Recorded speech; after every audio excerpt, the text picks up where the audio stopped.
আমাদের ঘরে রিলিফের চাল দেওয়ার জন্য মেম্বার দরকার একজন কইরা। বিএনপির নেতারা, আওয়ামী লীগের নেতারা তাদের কাছে রিলিফের চাল দিলে তারা লুটটা বেটটা খাবে। আমরা চাই স্বতন্ত্রভাবে মেম্বার হোক। বাংলাদেশে কোনো আওয়ামী লীগ বিএনপি জাতীয়বাদীর দরকার নাই, কোনো পার্টির দরকার নাই। স্বতন্ত্রভাবে একটা করে লুঙ্গি, একটা করে সাদা পাঞ্জাবি, সাদা লুঙ্গি দিয়ে দেন, আর তাকে মেম্বার ইলেকশনে নমিনেশন দেন। 6 মাসের ভিতরে একটা মেম্বার ইলেকশন হোক। এই মেম্বার ইলেকশন না দিয়ে বাংলাদেশের 16 কোটি মানুষ খেপে যাবে। তখন কিন্তু আপনার প্রতি মানুষ নারাজ হবে। শুধু আপনার প্রতি নারাজ হইব না, হয়তো আপনি গদি ছাইড়া দিবেন, কিন্তু আপনার উপরে রাগ হইব, আপনার সিসি দিব। তাই বলি মেম্বার ইলেকশনটা তাড়াতাড়ি 6 মাসের ভিতরে দেন। আমাদের গ্রামে গঞ্জে মেম্বার পাবো, মেম্বার পাইলে কি হইব, এই মেম্বার আপনার কাছ থেকে চাল, ডাল, তেল, চিনি নিয়ে আমাদের ঘরে ঘরে পৌঁছে দেবে। কোন দলের উপর আমাদের ভরসা নাই। আমি জনকল্যাণ পার্টির চেয়ারম্যান, আমাদের 2 প্রধানমন্ত্রী পদপ্রার্থী। আমরা কোন দলের উপর ভরসা করি না, আপনার উপর ভরসা করি। আপনি এই মেম্বার ইলেকশন দেন, এই মেম্বাররা ঘরে ঘরে চাল দিব, তেল দিব, চিনি দিব। আর আপনি বড় বড় প্রজেক্ট নেন, পদ্মা, মেঘনা, যমুনা, ধলেশ্বরী, কর্ণফুলী সহ সকল নদীতে বাদ দেওয়ার ব্যবস্থা করেন। চায়না, রাশিয়া থেকে একটা ওই যে সিস্টেমের মাধ্যমে, এই যে পাইলিং এর মাধ্যমে নদীতে বাদ দেন, নদী খনন করেন, নদী সরকারের খাতায় নেন।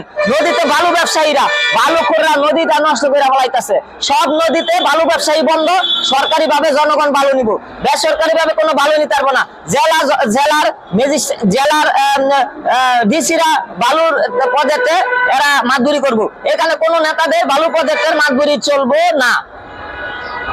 এই টাকা দেশের সম্পদ, এই বালু বেচা দেশের কোষাগারে যাবে এবং বালু ফ্রি দেওয়া হইব, কম দামে বালু দেওয়া হইব জনগণের। ইট বালু, তা যাই হোক, বাংলাদেশের মানুষ বিনামূল্যে ঘর দেন, বিনামূল্যে সার দেন, বিনামূল্যে চিকিৎসা দেন। যেভাবে দিতেছেন আরো দেন। আরো চালের দাম কমছে, আরো কমান। এইভাবে আমরা চাই 10 টাকা কমছে চালের দাম। মিথ্যা কথা বলেন কে? এই মেয়ে জানে না সবাই, চালের দাম কমছে, আরো কমাইতে হবে। এত ওই 10 টাকা কমাই লেব না, বেশি করে কমান। চালের দাম 30 টাকা, 34 টাকা, ইনশাল্লাহ আপনি পারবেন। কারণ বাংলাদেশ কৃষি নির্ভর সমাজ ব্যবস্থা। বালু ব্যবসায়ীরা বালু হালায় মানুষের জায়গা নিয়ে গেছে। এই বালুর উপরে আবার আপনি পলিমাটি দিয়া যার জমি তারে ফিরাই দেন, গরিবের জমি ফিরাই দিয়া এখানে কৃষি কাজ করো। জায়গা না থাকলে বাড়ির ছাদের উপরে টফে কৃষি কাজ করবো, কৃষি বাড়বো এবং খাদ্য ঘাটতি পূরণ হইব। চালের দাম, তেলের দাম এমনি কমে আইব।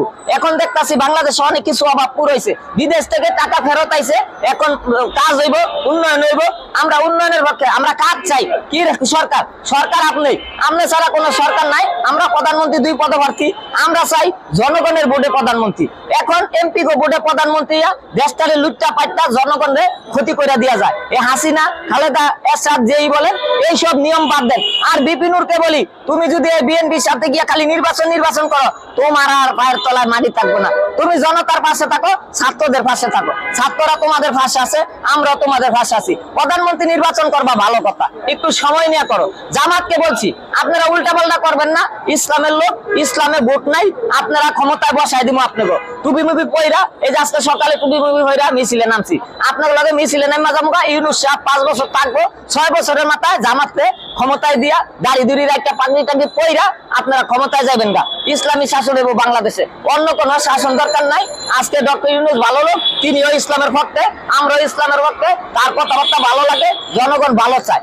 এখন আপনাদের মাঝে এই বিষয়ে কিছু কথা বলবেন, যেহেতু গণতন্ত্র থাকে না। এই আমাদের আরেক প্রধানমন্ত্রী পদপ্রার্থী শহীদুর রহমান হাওলাদার, আপনি ধরা লাগবে না, আপনি করুন। বিসমিল্লাহির রহমানির রহিম। আমি প্রধানমন্ত্রী পদপ্রার্থী শহীদুর রহমান হাওলাদার। আমার পাশে আছে প্রধানমন্ত্রী পদপ্রার্থী খায়রুল দেওয়ান। আমরা 2 জনের প্রধানমন্ত্রী পদপ্রার্থী।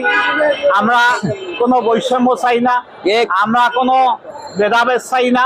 আমরা সবাই একাত্রে হইয়া, আমাকে বংশে বেগম খালেদাও আসতে পারেন, সমস্যা নাই। আমাদের বংশে